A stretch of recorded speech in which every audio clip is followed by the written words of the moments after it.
Thank you. आज world की one of the finest universities के दीक्षांत समारोह में शामिल होने पर मैं खुद को गौरवान्वित महसूस कर रहा हूं।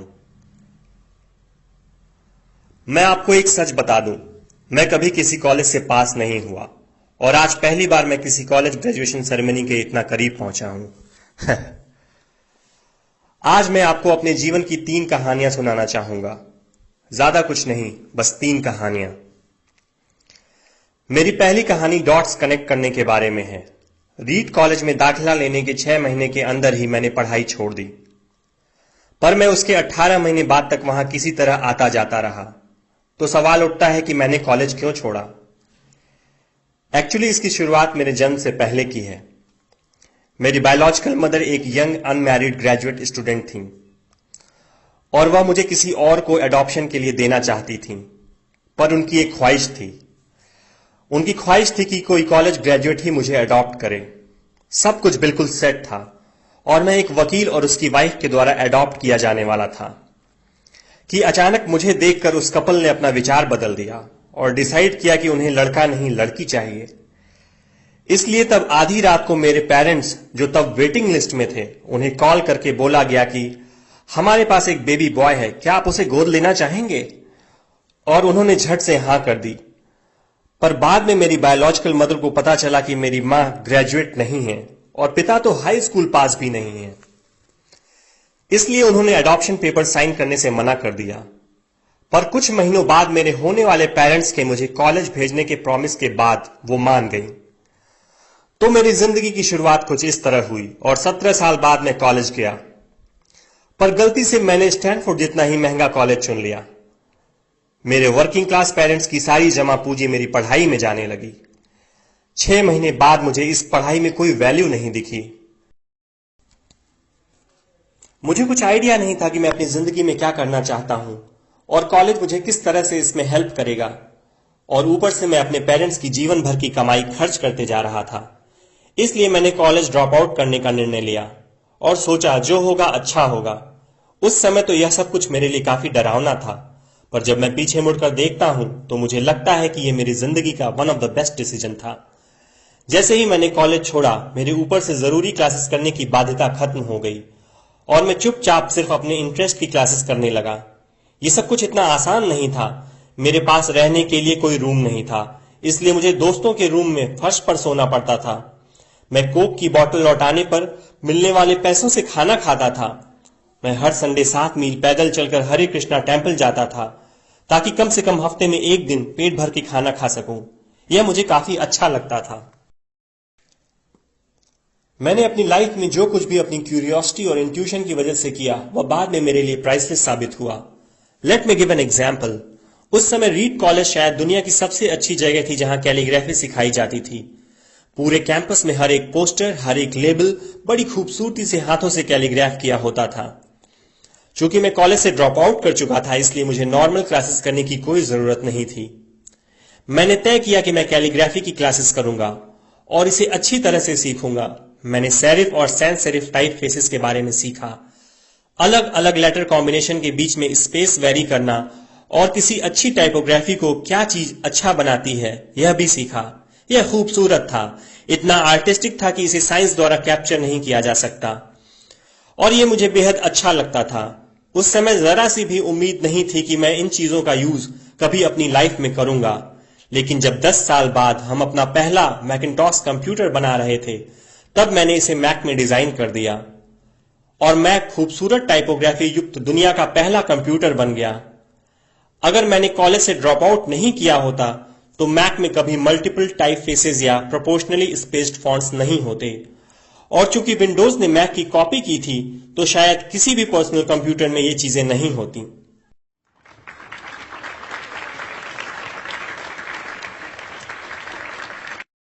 अगर मैंने ड्रॉप आउट नहीं किया होता तो कभी कैलीग्राफी की वो क्लासेस नहीं कर पाता और फिर शायद पर्सनल कंप्यूटर्स में जो फॉन्ट्स होते हैं वो होते ही नहीं। ऑफ कोर्स जब मैं कॉलेज में था तब भविष्य में देखकर इन डॉट्स को कनेक्ट करना इम्पॉसिबल था, लेकिन 10 साल बाद जब मैं पीछे मुड़कर देखता हूं तो सब कुछ बिल्कुल साफ नजर आता है। आप कभी भी फ्यूचर में झांककर डॉट्स कनेक्ट नहीं कर सकते, आप सिर्फ पास्ट देखकर ही डॉट्स कनेक्ट कर सकते हैं। इसलिए आपको यकीन करना होगा कि अभी जो हो रहा है वह आगे चलकर किसी न किसी तरह आपके फ्यूचर से कनेक्ट हो जाएगा। आपको किसी न किसी चीज में विश्वास करना ही होगा, अपने गट्स में, अपनी डेस्टिनी में, अपनी जिंदगी या फिर अपने कर्म में किसी न किसी चीज में विश्वास करना ही होगा, क्योंकि इस बात में बिलीव करना कि आगे चलकर डॉट्स कनेक्ट होंगे आपको अपने दिल की आवाज सुनने की हिम्मत देगा, तब भी जब आप बिल्कुल अलग रास्ते पर चल रहे होंगे। And that will make the difference. मेरी दूसरी कहानी लव और लॉस के बारे में है। मैं जिस चीज को चाहता था वह मुझे जल्दी ही मिल गई। वोज और मैंने अपने पेरेंट्स के गैराज से एप्पल शुरू की। तब मैं 20 साल का था। हमने बहुत मेहनत की और 10 साल में एप्पल 2 लोगों से बढ़कर $2 बिलियन और 4000 लोगों की कंपनी हो गई। हमने अभी 1 साल पहले ही अपनी फाइनेस्ट क्रिएशन मैकिन्टॉश रिलीज की। मैं 30 का हो गया था और मुझे कंपनी से फायर कर दिया गया। आप अपनी ही बनाई हुई कंपनी से फायर कैसे हो सकते हैं? वेल, जब कंपनी ग्रो होने लगी तब हमने एक टैलेंटेड आदमी को हायर किया। मैंने सोचा कि वो मेरे साथ कंपनी रन करेगा। पहले 1 साल सब कुछ ठीक ठाक चला, लेकिन फिर कंपनी के फ्यूचर विजन को लेके हम दोनों में मतभेद होने लगे। बात बोर्ड ऑफ डायरेक्टर्स तक पहुंच गई और उन लोगों ने उसका साथ दिया। सो एट 30 मुझे निकाल दिया गया, पब्लिकली निकाल दिया गया। जो मेरी पूरी एडल्ट लाइफ का फोकस था वह अब खत्म हो चुका था और ये बिल्कुल ही तबाह करने वाला था। मुझे सचमुच अगले कुछ महीनों तक समझ ही नहीं आया कि मैं क्या करूं। मुझे महसूस हुआ कि ये सब कुछ इतनी आसानी से एक्सेप्ट करके मैंने अपने पहले की जनरेशन के एंटरप्रेन्योर्स को नीचा दिखाया है। मैं डेविड पैकर्ड और बॉब नॉयस से मिला और उनसे सब कुछ ऐसा हो जाने पर माफी मांगी। मैं एक बहुत बड़ा पब्लिक फेलियर था। एक बार तो मैंने वैली छोड़कर जाने की भी सोची, पर धीरे धीरे मुझे एहसास हुआ कि मैं जो काम करता हूं उसके लिए मैं अभी भी पैशनेट हूं। एप्पल में जो कुछ हुआ उसकी वजह से मेरे पैशन में जरा सी भी कमी नहीं आई है। मुझे रिजेक्ट कर दिया गया है, पर मैं अभी भी अपने काम से प्यार करता हूं। इसलिए मैंने एक बार फिर से शुरुआत करने की सोची। मैंने तब नहीं सोचा, पर अब मुझे लगता है कि एप्पल से फायर किए जाने से अच्छी चीज मेरे साथ हो ही नहीं सकती थी। सक्सेसफुल होने का बोझ अब बिगनर होने के हल्केपन में बदल चुका था। मैं एक बार फिर खुद को बहुत फ्री महसूस कर रहा था। इस फ्रीडम की वजह से मैं अपनी लाइफ की सबसे क्रिएटिव फेज में आ पाया। अगले 5 सालों में मैंने एक कंपनी नेक्स्ट और एक दूसरी कंपनी पिक्सर स्टार्ट की और इसी दौरान मेरी मुलाकात एक बहुत ही अमेजिंग लेडी से हुई जो आगे चलकर मेरी वाइफ बनी। पिक्सर ने दुनिया की पहली computer animated movie toy story बनाई और इस वक्त यह दुनिया का सबसे सफल एनिमेशन स्टूडियो है। एप्पल ने एक अप्रत्याशित कदम उठाते हुए नेक्स्ट को खरीद लिया और मैं एप्पल में वापस चला गया। आज एप्पल नेक्स्ट द्वारा डेवलप की गई टेक्नोलॉजी यूज करती है। अब लोरीन और मेरा एक सुंदर सा परिवार है। मैं बिल्कुल श्योरिटी के साथ कह सकता हूं कि अगर मुझे एप्पल से नहीं निकाला गया होता तो मेरे साथ ये सब कुछ नहीं होता। ये एक कड़वी दवा थी, पर शायद पेशेंट को इसकी जरूरत थी। कभी कभी जिंदगी आपको इसी तरह ठोकर मारती है। अपना विश्वास मत खोइए। मैं यकीन के साथ कह सकता हूं कि मैं सिर्फ इसलिए आगे बढ़ता गया क्योंकि मैं अपने काम से प्यार करता था। I love my work. आप रियली क्या पसंद करते हैं यह आपको जानना होगा। जितना अपने लव को फाइंड करना जरूरी है, उतना ही उस काम को ढूंढना जरूरी है जिसे आप सचमुच एंजॉय करते हो। आपका काम आपकी जिंदगी का एक बड़ा हिस्सा होगा और ट्रूली सेटिस्फाइड होने का एक ही तरीका है कि आप वो करें जिसे आप सचमुच एक बड़ा काम समझते हो। और बड़ा काम करने का एक ही तरीका है कि आप वो करें जो करना आप एंजॉय करते हो। यदि आपको अभी तक वो काम नहीं मिला है तो आप रुकिए मत, उसे खोजते रहिए। जैसा कि दिल से जुड़ी हर चीज में होता है, वो जब आपको मिलेगा तब आपको पता चल जाएगा। और जैसा कि किसी अच्छी रिलेशनशिप में होता है, वो समय के साथ साथ और अच्छा होता जाएगा। इसलिए खोजते रहिए, रुकिए मत।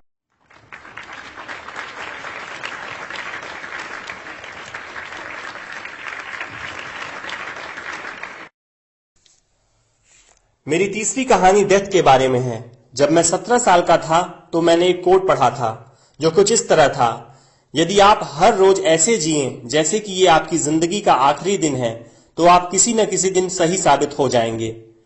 इसने मेरे दिमाग पे एक इंप्रेशन बना दी और तब से पिछले 33 सालों से मैंने हर सुबह उठकर शीशे में देखा है और खुद से एक सवाल किया है, अगर ये मेरी जिंदगी का आखिरी दिन होता तो क्या मैं आज वो करता जो मैं करने वाला हूं? और जब भी लगातार कई दिनों तक जवाब नहीं होता है, मैं समझ जाता हूं कि कुछ बदलने की जरूरत है। इस बात को याद रखना कि मैं बहुत जल्द मर जाऊंगा मुझे अपनी लाइफ के बड़े डिसीजंस लेने में सबसे ज्यादा मदद करता है, क्योंकि जब एक बार डेथ के बारे में सोचता हूं तब सारी एक्सपेक्टेशंस, सारा प्राइड, फेल होने का डर, सब कुछ गायब हो जाता है और सिर्फ वही बचता है जो वाकई जरूरी है। इस बात को याद रखना कि एक दिन मरना है किसी चीज को खोने के डर को दूर करने का सबसे अच्छा तरीका है। आप पहले से ही नेकेड हैं, ऐसा कोई रीजन नहीं कि आप अपने दिल की ना सुने। करीब 1 साल पहले मुझे पता चला कि मुझे कैंसर है। सुबह 7:30 बजे मेरा स्कैन हुआ जिसमें साफ साफ दिख रहा था कि मेरे पैनक्रियाज में ट्यूमर है। मुझे तो पता भी नहीं था कि पैनक्रियाज होते क्या हैं। डॉक्टर ने लगभग यकीन के साथ बताया कि मुझे एक ऐसा कैंसर है जिसका इलाज संभव नहीं है और अब मैं बस 3 से 6 महीने का मेहमान हूं। डॉक्टर ने सलाह दी कि मैं घर जाऊं और अपनी सारी चीजें व्यवस्थित कर लूं, जिसका इनडायरेक्ट मतलब होता है कि आप मरने की तैयारी कर लीजिए। इसका मतलब कि आप कोशिश करिए कि आप अपने बच्चों से जो बातें अगले 10 साल में करते वे अगले कुछ महीनों में कर लीजिए। इसका यह मतलब होता है कि आप सब कुछ व्यवस्थित कर लीजिए ताकि आपके बाद आपकी फैमिली को कम से कम परेशानी हो। इसका यह मतलब होता है कि आप सबको गुड बाय कर दीजिए। मैंने इस डायग्नोसिस के साथ पूरा दिन बिता दिया। फिर शाम को मेरी बायोप्सी हुई, जहां मेरे गले के रास्ते पेट से होते हुए मेरे इंटेस्टाइन में एक एंडोस्कोप डाला गया और एक सुई से ट्यूमर से कुछ सेल्स निकाले गए। मैं तो बेहोश था, पर मेरी वाइफ जो वहां मौजूद थी उसने बताया कि जब डॉक्टर ने माइक्रोस्कोप से मेरे सेल्स देखे तो वह रो पड़ा। दरअसल सेल्स देखकर डॉक्टर समझ गया कि मुझे एक बहुत ही दुर्लभ प्रकार का पैनक्रियाटिक कैंसर है जो सर्जरी से ठीक हो सकता है। मेरी सर्जरी हुई और सौभाग्य से अब मैं ठीक हूं।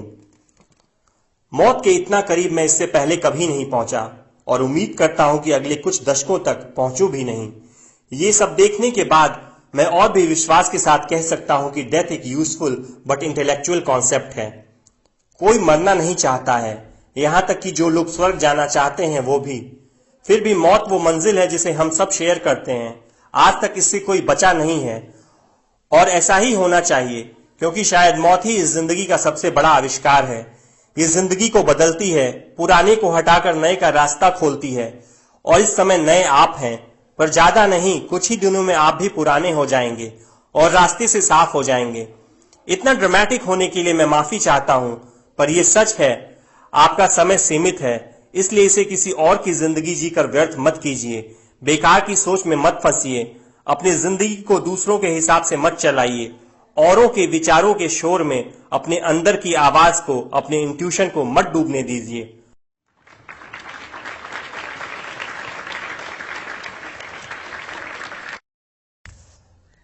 जब मैं छोटा था तब एक अद्भुत publication the whole earth catalog हुआ करता था, जो मेरी जनरेशन की बाइबल्स में से एक था।